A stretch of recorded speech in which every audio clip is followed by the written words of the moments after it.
Assalamualaikum warahmatullahi wabarakatuh. Selamat malam teman-teman semua. Hari ini kami akan menyampaikan hasil laporan diskusi kami mengenai sintesis aerogel hidrofobik berbasis serat sabut kelapa dan sodium alginat menggunakan GDL CaCO3 sebagai sistem crosslink agen.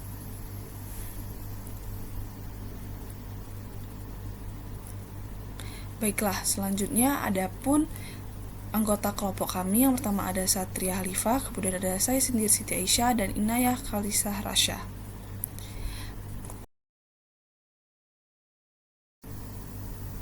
Baiklah, adapun yang melatar belakangi dari penelitian ini yaitu dasarnya pencemaran limbah minyak menjadi masalah lingkungan serius sehingga diperlukan material absorben yang efektif dan ramah lingkungan.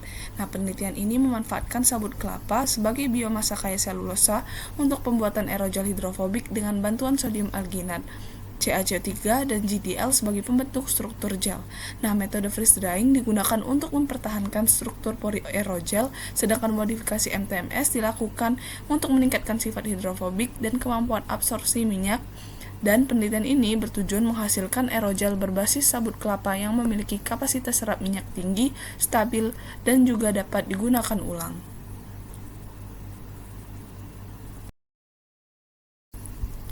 Adapun perumusan masalah dari penelitian ini, yang pertama, bagaimana pengaruh variasi sodium alginat dari produk aerogel terhadap kapasitas penyerapan minyak. Yang kedua, bagaimana pengaruh variasi MTMS pada proses surface modification dari produk aerogel terhadap kapasitas penyerapan minyak.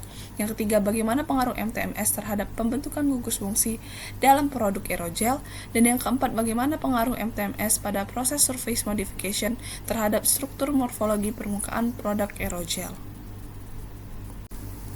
Baiklah, selanjutnya adapun tujuan dari penelitian ini, yang pertama, untuk mengetahui pengaruh variasi sodium alginat dari produk aerogel terhadap kapasitas penyerapan minyak. Yang kedua, untuk mengetahui pengaruh variasi MTMS pada proses modifikasi permukaan dari produk aerogel terhadap kapasitas penyerapan minyak. Yang ketiga, untuk mengetahui pengaruh MTMS terhadap pembentukan gugus fungsi dalam produk aerogel. Dan yang keempat, untuk mengetahui pengaruh MTMS pada proses modifikasi permukaan terhadap struktur morfologi permukaan. Nah, ada ruang lingkup penelitian. Yang pertama, bahan baku yang digunakan pada penelitian ini berupa serbuk sabut kelapa, kemudian juga ada sodium alginat, kalsium karbonat, dan GDL juga MTMS. Yang kedua, variabel bebas pada penelitian ini yaitu konsentrasi sodium alginat dan dengan variasi berbagai macam. Yang ketiga, juga ada variabel terikat pada penelitian ini yaitu kapasitas penyerapan minyak. Dan yang keempat, variabel kontrol pada penelitian ini yaitu jumlah CaCO3 dan juga jumlah GDL. Kemudian ada pun manfaatnya. Yang pertama, sebagai sumber informasi mengenai pengaruh variasi sodium alginat dari produk aerogel. Yang kedua, sebagai referensi ilmiah mengenai pengaruh variasi MTMS pada proses modifikasi permukaannya. Kemudian yang ketiga, dapat sebagai acuan dalam memahami pengaruh MTMS terhadap pembentukan gugus fungsi. Nah, dan yang keempat itu sebagai informasi ilmiah mengenai pengaruh MTMS pada proses permukaan modifikasi terhadap struktur morfologi permukaan. Nah, kemudian ada pun hipotesisnya, yaitu pertama, peningkatan konsentrasi SA menghasilkan struktur gel yang lebih rapat dan juga diduga porinya lebih kecil sehingga kapasitas absorpsi minyak menurun. Nah, yang kedua, diduga penambahan MTMS meningkatkan sifat hidrofobik dan absorpsi minyak. Dan yang ketiga, MTMS diduga dapat membentuk ikatan siloksan dan gugus metil yang mengubah permukaan aerogel dari hidrofilik menjadi hidrofobik. Dan yang keempat, konsentrasi MTMS yang tinggi dapat memperkuat struktur aerogel. Nah, kemudian masuk ke tinjauan pustaka. Yang pertama, sabut kelapa. Nah, dasarnya sabut kelapa itu merupakan limbah lignoselulosa dari mesokarp buah kelapa yang kaya akan selulosa, hemiselulosa, dan lignin. Kandungan selulosa yang tinggi membuat sabut kelapa berpotensi digunakan sebagai bahan baku aerogel berbasis biomasa. Nah, selain itu juga sabut kelapa memiliki sifat fisik yang baik seperti kuat, fleksibel, tahan pembusukan, dan juga baik secara termal atau stabil secara termal. Nah, sebelum digunakan, sabut kelapa ini perlu melalui proses delignifikasi dan bleaching untuk memperoleh selulosa yang lebih murni. Selanjutnya, sodium alginat. Nah, kalau sodium alginat ini dasarnya merupakan polisakarida alami dari alga coklat yang bersifat biodegradable, biokompatibel, dan tidak beracun. Nah, SA ini memiliki kemampuan membentuk gel melalui interaksi ionik dengan ion multivalen seperti Ca2+, sehingga menghasilkan struktur 3 dimensi yang stabil. Nah, karena sifat hidrofiliknya yang tinggi, SA sering digunakan sebagai matriks pembentuk aerogel. Namun, SA murni memiliki kekuatan mekanik yang rendah, sehingga diperlukan proses cross-linking dan juga freeze drying untuk meningkatkan kestabilan dan juga kualitas struktur aerogelnya. Selanjutnya akan dilanjutkan oleh Satria Halifah. Kepada Satria kami persilakan. Baik, terima kasih atas kesempatannya. Sini saya akan menjelaskan mengenai crosslink agent dan kalsium karbonat. Di crosslink agent ini merupakan agen yang digunakan untuk membentuk ikatan antar rantai polimer sehingga menghasilkan struktur jaringan 3 dimensi yang lebih kuat dan juga stabil. Dalam sintesis aerogel ini, proses cross-linking berperan sangat penting dalam meningkatkan kekuatan mekaniknya, stabilitas termal, lalu elastisitas, dan juga ketahanan terhadap pelarut. Nah, cross-linking ini dapat dilakukan secara kimia maupun fisika, tergantung jenis interaksi yang terbentuk. Tingkat crosslinking sangat mempengaruhi karakteristik aerogel, karena semakin tinggi derajat crosslinking, maka struktur aerogel menjadi lebih kuat dan kaku, namun dapat menjadi lebih rapuh akibat terbatasnya pergerakan dari rantai polimer. Lalu kalsium karbonat dengan rumusnya CaCO3. Jadi material ini berfungsi sebagai sumber ion Ca2+ atau ion kalsium dalam pembentukan ikatan silang pada sodium alginate. Jadi kalsium karbonat ini tidak mudah larut dalam air karena dia berikatan dengan CO2 dengan stabil. Eh, lalu dia bersifat netral sehingga membutuhkan bantuan GDL untuk melepaskan ion Ca2+ secara perlahan. Nah, pelepasan ion yang terkendali menghasilkan struktur hidrogel yang lebih homogen, stabil, dan memiliki kekuatan mekanik yang lebih baik dibanding metode konvensional.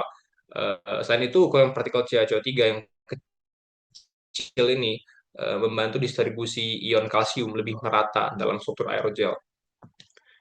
Selanjutnya kita bahas GDL.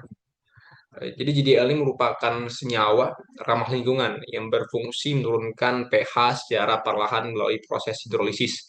Di penurunan pH ini membantu melarutkan CaCO3 sehingga ion Ca2+ dapat dilepaskan secara bertahap. Ion tersebut kemudian membentuk ikatan silang dengan sodium alginate melalui struktur egg box. Jadi kombinasi SA lalu CaCO3 dan GDL menghasilkan gel yang lebih stabil, homogen, dan mendukung pembentukan struktur pori aerogel yang baik. Selanjutnya kita membahas mengenai MTMS atau methyl-trimethylsilane. Jadi senyawa ini merupakan senyawa organosilana yang digunakan untuk meningkatkan sifat hidrofobik aerogel. Jadi seperti agen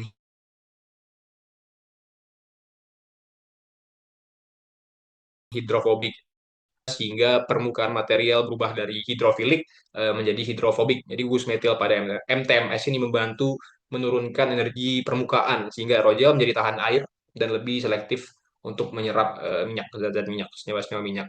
Kalau itu selain meningkatkan sifat hidrofobik, MTMS juga meningkatkan stabilitas termal dan kemampuan penggunaan ulang aerogel.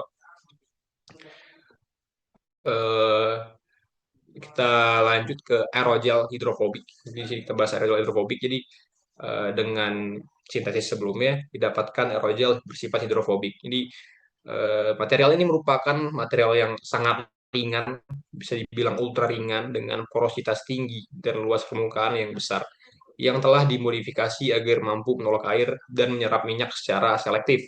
Dimodifikasi menggunakan senyawa silan seperti MTMS tadi, dia dapat menghasilkan sifat superhidrofobik dan lipofilik yang sangat efektif untuk aplikasi pemisahan minyak dan air. Lalu aerogel ini berbasis biomasa ya, seperti sabut kelapa. Ini tentunya memiliki keunggulan berupa kapasitas absorpsi yang tinggi, densitasnya rendah, dan dapat digunakan berulang kali, serta lebih ramah lingkungan dan ekonomis dibandingkan material sintetik. Ini kita membahas mengenai mekanisme pembentukan dari aerogel yang hidrofobik tadi. Aerogel hidrofobik terbentuk melalui proses sol gel yang meliputi tahap gelasi, aging, dan drying. untuk menghasilkan struktur berpori tiga dimensi. Di pada tahap akhir dilakukan modifikasi permukaan menggunakan MTMS melalui reaksi hidrolisis dan kondensasi, lalu sehingga ikatan seloksan atau SiO, Si dan gugus metil yang mampu menurunkan energi permukaan. eh, yang mampu menurunkan energi permukaan aerogel menjadi hidrofobik. Nah, namun penggunaan MTMS yang berlebih ini dapat menyebabkan pore blocking yang menurunkan kemampuan penyerapan dari zat minyak. Lanjut kita setelah mendapatkan material aerogel hidrofobik, tentu kita harus melakukan pengujian karakteristik aerogel hidrofobik. Karakteristik aerogel hidrofobik ini dilakukan menggunakan FTIR untuk mengidentifikasi gugus fungsi hasil modifikasi. Lalu kita melakukan uji SEM ya, untuk mengamati struktur pori dan morfologi dari permukaan, serta uji kapasitas penyerapan minyak untuk mengetahui kemampuan absorpsi dari aerogel. Pengujian ini bertujuan memastikan keberhasilan sintesis dan mengevaluasi performa aerogel sebagai material penyerap minyak.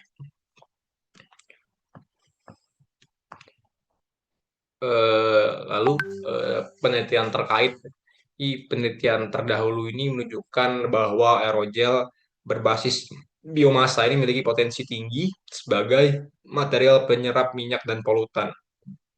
Dikutip dari Nguyen dan kawan-kawan pada tahun 2022, mengembangkan aerogel selulosa dari sabut kelapa dengan porositas tinggi itu termasuk sangat tinggi, lebih dari 95%, dan kapasitas penyerapan minyak sebesar 24 gram per gram setelah dimodifikasi menggunakan TMS. Lalu Lee dan kawan-kawan pada tahun 2025 ngesintesis aerogel sodium alginate menggunakan metode ionotropic gelation dan freeze drying yang menghasilkan kapasitas penyerapan minyak hingga 123,17 G per G serta stabil hingga 10 siklus. Lalu Yun et al. Toyun dan kawan-kawan pada tahun 2025 mengembangkan aerogel berbasis sodium alginate sebagai sensor kesegaran dari pangan. Sedangkan Lee dan kawan-kawan pada tahun 2005 memanfaatkan aerogel SA oksitosan untuk absorpsi polutan organik.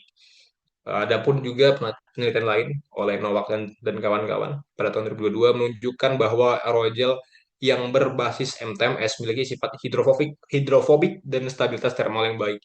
Berdasarkan penelitian tersebut, aerogel berbasis biomasa dan sodium alginate berpotensi dikembangkan sebagai material hidrofobik untuk aplikasi penyerapan minyak dan remediasi lingkungan. Eh, Lanjut kita ke metodologi penelitian. Jadi alat yang digunakan ada pun ya Baker glass, hot plate, magnetic stirrer, oven, freeze dryer, sonikator, juga yang uji tadi menggunakan SEM, FTIR, dan alat pengukur lainnya. Lalu bahan itu terdapat sabut kelapa, natrium hidroksida, H2O2, sodium alginate, CaCO3, GDL, MTMS, dan air deionisasi. Lalu Prosper, ini pertama preparasi dan pretreatment sabut kelapa. Jadi sabut kelapa itu dilakukan pretreatment. Sabut kelapa dicuci, lalu dihaluskan, kemudian dilakukan delignifikasi menggunakan natrium hidroksida dan bleaching menggunakan H2O2 untuk menghasilkan serat selulosa. Lalu yang ketiga, pembuatan aerogel SA sabut kelapa. Serat sabut kelapa didispersikan dalam air, ditambahkan dengan kalsium CaCO3, lalu sodium alginate dan GDL hingga membentuk gel. Lalu gel ini dibekukan dan dikeringkan menggunakan freeze dryer untuk menghasilkan aerogel yang berpori. Yang terakhir ada modifikasi hidrofobik. Jadi aerogel ini dimodifikasi menggunakan MTMS pada variasi 0,5 sampai dengan 2 mili melalui proses pemanasan sehingga permukaan aerogel menjadi hidrofobik. Seperti saya sebut sebelumnya, ada uji karakteristik FTIR ini untuk identifikasi gugus fungsi hasil modifikasi, SEM untuk analisis morfologi struktur pori, dan juga ada uji absorpsi minyak untuk mengetahui kapasitas penyerapan eh, diesel oil atau minyak.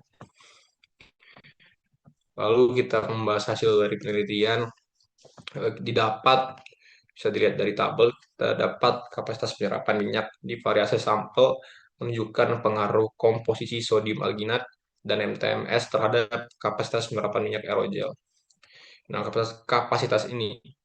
kapasitas penyerapan tertinggi ini diperoleh pada sampel B1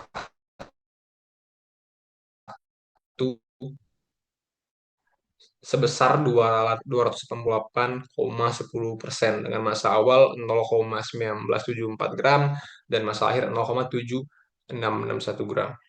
Nah, sampel dengan kapasitas penyerapan terendah itu terdapat pada sampel A4 sebesar 54,19%.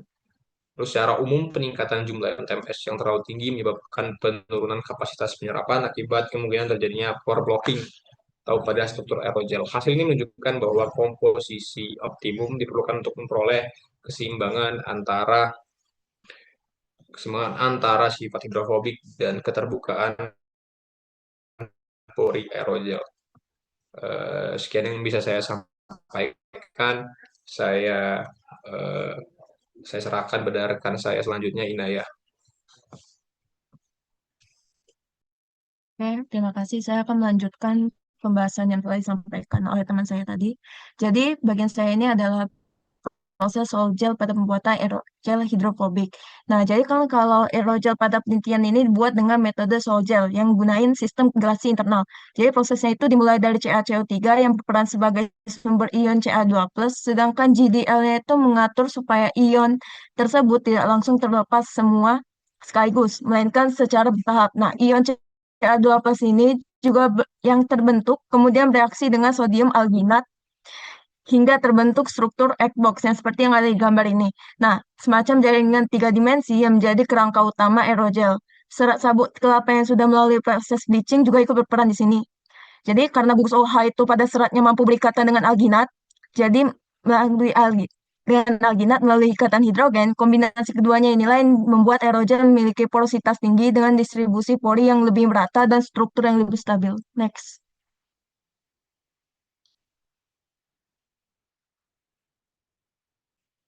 Oke, jadi ini pengaruh variasi sodium alginat atau SA terhadap penyerapan diesel oil. Jadi dari variasinya itu ada 3 level, 0,3, 0,4, sama 0,5.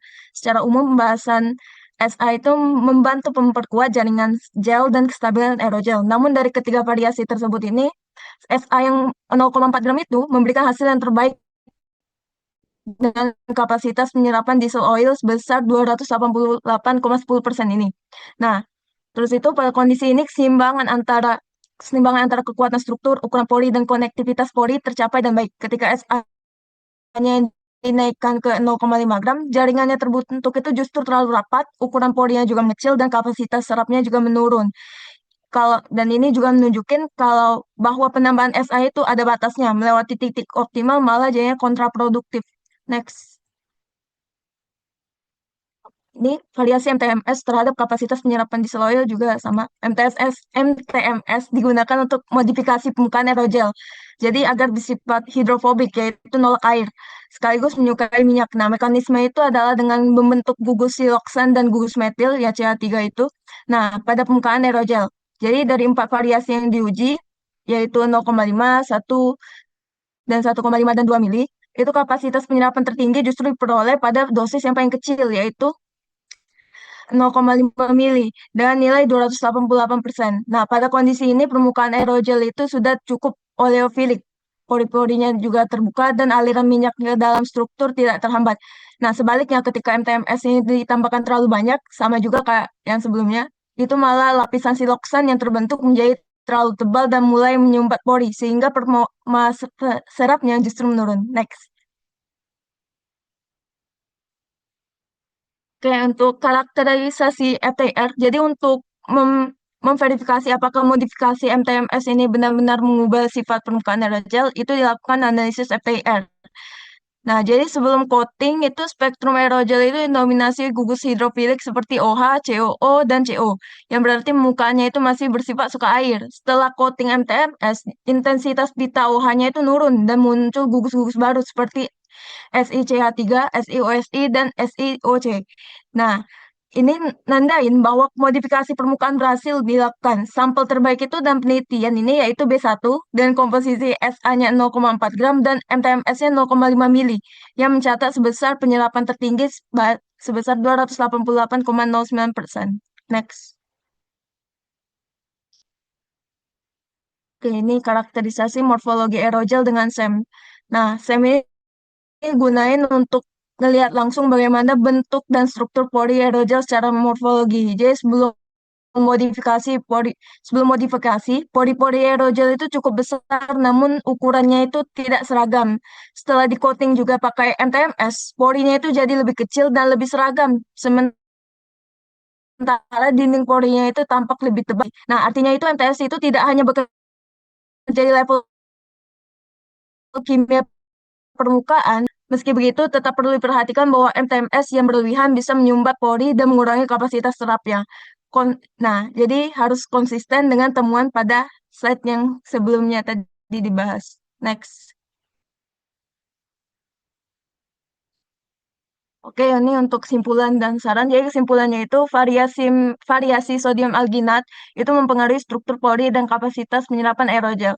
Konsentrasi optimum itu diperoleh pada SA 0,4 gram dengan kapasitas serapnya itu 288,09%. Dan MTMS yang berhasil meningkatkan sifat hidrofobik aerogel itu dengan kondisi optimumnya itu pada 0,5 mili karena mampu membentuk lapisan merata tanpa menyumbat pori. Nah, hasil FTIR itu nunjukin bahwa kasih MTMS itu berhasil. Terus analisis SEM-nya juga itu nunjukin kalau MTMS menghasilkan pori yang lebih seragam dan struktur lebih stabil. Namun jumlah berlebih menyebabkan menyusahkan pori dan penurunan daya serap. Nah, sarannya itu perlu pengontrolan rasio SA dan MTMS agar struktur aerogel lebih optimal dan konsisten. Terus itu kondisi seperti suhu, waktu reaksi, dan proses pengeringan juga harus dijaga stabil selama sintesis. Dan karakter tambahan seperti BET dan uji sudut kontak air disarankan untuk memperkuat analisis sifat aerogel. Oke, sekian dari saya.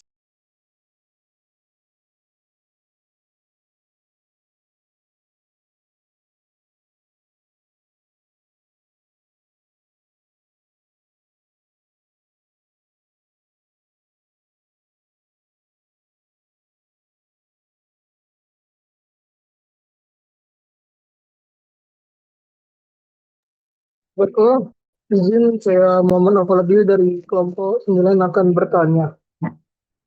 Jadi kan pada penelitian yang kalian bahas ini kan itu digunakan sistem cross-linking internal. Yang dimana itu kan menggunakan kombinasi GDL, CA, CO3 kan. Nah, mengapa pada penelitian ini memilih metode tersebut dibandingkan metode cross-linking langsung menggunakan larutan CaCl2? Yang dimana kan itu lebih umum digunakan pada sodium alginate. Sekian dari saya, terima kasih.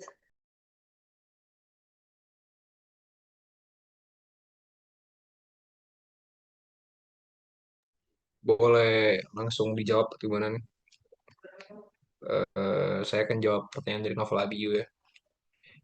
Mau mastiin ini pertanyaannya, jadi pada penelitian yang kami bahas ini gunain sistem cross-linking internal ya, menggunakan kombinasi GDL dan CaCO3. Terus kamu tanya mengapa peneliti memilih metode tersebut dibanding metode cross-linking langsung ya, seperti pakai CaCl2 yang lebih umum digunakan pada SA atau sodium alginate. Apakah tepat itu pertanyaan tadi? Iya, benar. Eh, jadi metode cross-linking internal yang digunakan di penelitian ini menggunakan GDL dengan CaCO3 ini dipilih ya seperti yang dipaparkan sebelumnya, dia mampu melepaskan ion Ca2+ atau ion kalsium secara bertahap dan juga jadi lebih terkontrol. Jadi GDL ini kan mengalami hidrolisis kan perlahan sehingga menurunkan pH secara gradual atau secara berkala juga. Lalu marutkan CaCO3 sedikit demi sedikit. Nah, pelepasan dari ion Ca2+ ini yang lambat ini menghasilkan struktur gel yang lebih homogen dan distribusi pori yang lebih merata dibandingkan cross-linking langsung menggunakan CaCl2 tadi ya. Yang cenderung itu sangat cepat. Jadi misalkan kita pakai CaCl2, secara langsung ya pembentukan gel terjadi instan di permukaannya, sehingga berpotensi menghasilkan struktur yang tidak homogen. Lalu pori juga kurang stabil. Nah, pada aerogel, homogenitas pori ini sangat penting ya, karena berpengaruh terhadap luas permukaan dan tentunya kan itu digunakan untuk absorpsi minyak. Itu saja. Apakah novel pas dengan pertanyaan dengan jawabannya? Jadi itu tuh, jadi kalau gunain CaCl2 secara langsung itu pembentukan gel terjadi instan di permukaan kan? Ya, itu sih yang jadi concernnya. Dengan dia instan tadi, pori ya kurang stabil, lalu struktur juga tidak homogen. Nah, itu kan akan berpengaruh ke kapasitas absorpsi minyak tadi. Oh, oke. Terima kasih Satria sudah menjawab.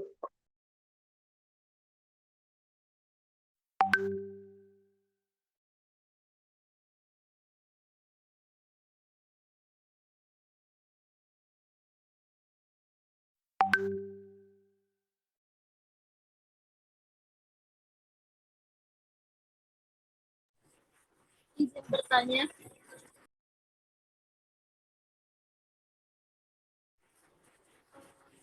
dan hasil penelitian yang dijelaskan tadi itu menunjukkan bahwa penambahan MTS itu berlebih bisa menurunkan kapasitas pencerahan minyak akibat perubahan. Nah, secara mekanisme itu bagaimana lapisan siloksan itu dapat menyebabkan penurunan performa absorpsi.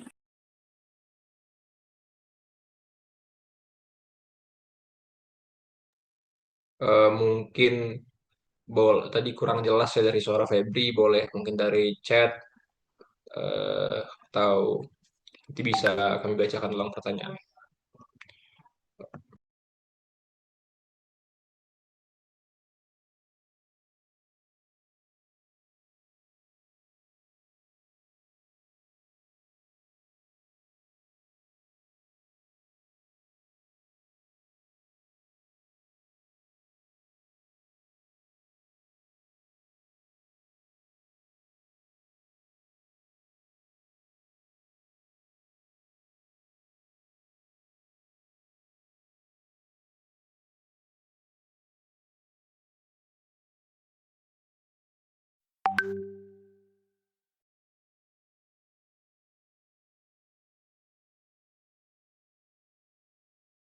Oke, tadi pertanyaannya, hasil penelitian menunjukkan bahwa penambahan MTMS berlebih justru menurunkan kapasitas penyerapan minyak akibat blocking. Ini yang dibahas oleh Inaya ya.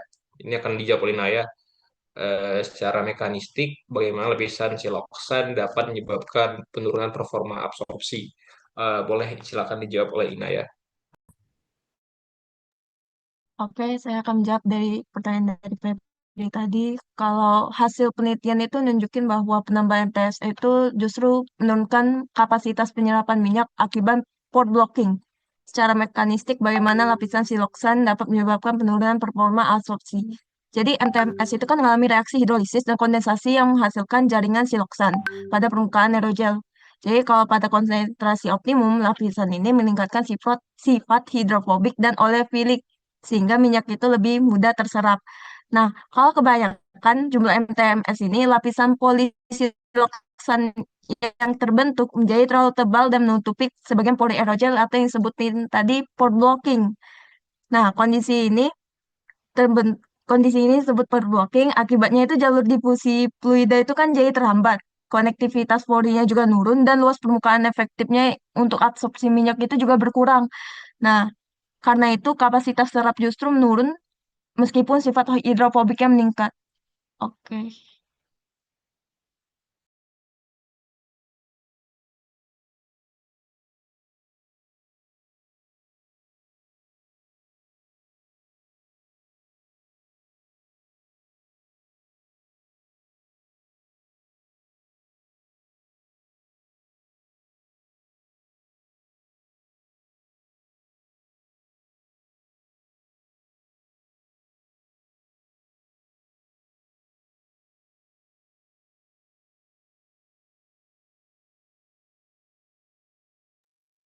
Izin izin bertanya, perkenalkan nama saya Anissa Rahman dari kelompok 9.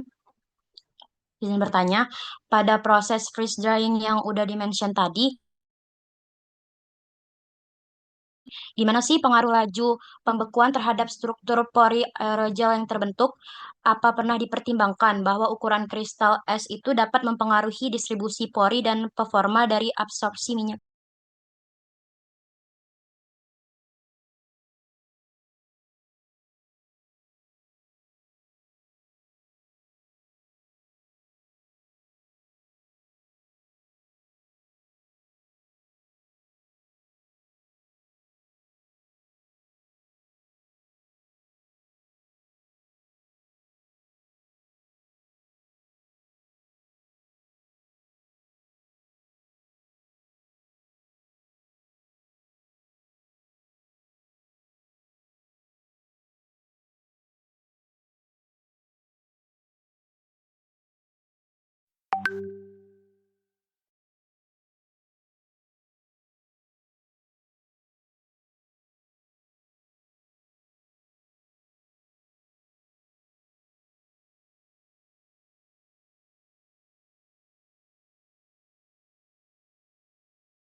Bisa, bisa. Makasih.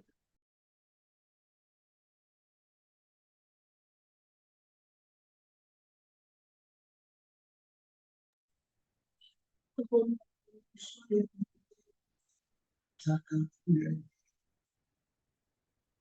mau izin bertanya, kenapa sih konsentrasi sodium alginat itu optimumnya itu diperoleh pada 0,4 gram, bukan di konsentrasi tertinggi di 0,5 gram. Padahal kan sodium alginat itu kan bukan sebagai pembentuk jaringan gel. Terus kenapa itu konsentrasi itu diperoleh di 0,4 gram?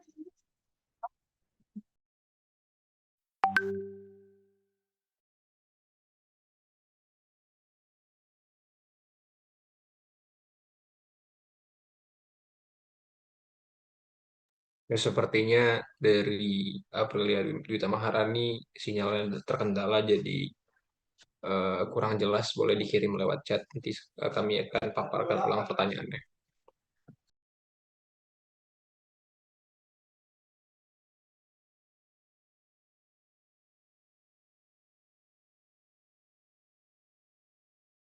Oke, ini kami baru dapat pertanyaannya. Mengapa konsentrasi sodium alginat atau SA ini optimum diperoleh pada 0,4 gram dan bukan pada konsentrasi tertinggi 0,5 gram ya. Jadi padahal sodium alginat berperan sebagai pembentuk jaringan gel. Sebenarnya ini masih masuk pembahasan dari Inaya tadi. Boleh rekan saya Inaya dijawab. Oke, pertanyaan April tadi kan kenapa kalau pakai SA yang malah yang lebih tinggi malah buruk hasilnya. Nah, jadi kan kalau pada konsentrasi 0,4 gram itu, sodium alginat itu ngasilin keseimbangan terbaik antara kekuatan struktur, porositas, dan konektivitas pori, seperti pembahasan yang telah saya jelaskan tadi. Jadi, struktur gel yang terbentuk itu cukup kuat untuk mempertahankan bentuk aerogel, tapi masih memiliki ruang pori yang terbuka, sehingga minyak itu masih dapat berdifusi dan baik. Nah, kalau pakai 0,5 gram itu, jaringan polimer itu malah justru lebih rapat gitu. Terus akibatnya itu ningkatin densitas cross-linking tadi. Nah, hal ini nyebabin ukuran porinya itu malah kecil, terus jalur transportasinya itu juga jalur transportasi minyaknya itu menjadi lebih terbatas. Port blocking tadi kan. Nah, akibatnya itu kapasitas absorpsinya menurun meskipun struktur aerogelnya itu menjadi lebih stabil secara mekanik. Oke, sekian dari jawaban saya. Baiklah, itu merupakan pertanyaan terakhir yang dapat kami jawab. Terima kasih kepada teman-teman yang sudah bertanya. Kami selesaikan sesi tanya jawab kali ini. Berakhirnya sesi tanya jawab, maka berakhir pula sesi presentasi dari kelompok kami. Kami mohon maaf apabila ada kesalahan dari perkataan kami. Kami akhiri, wassalamualaikum warahmatullahi wabarakatuh.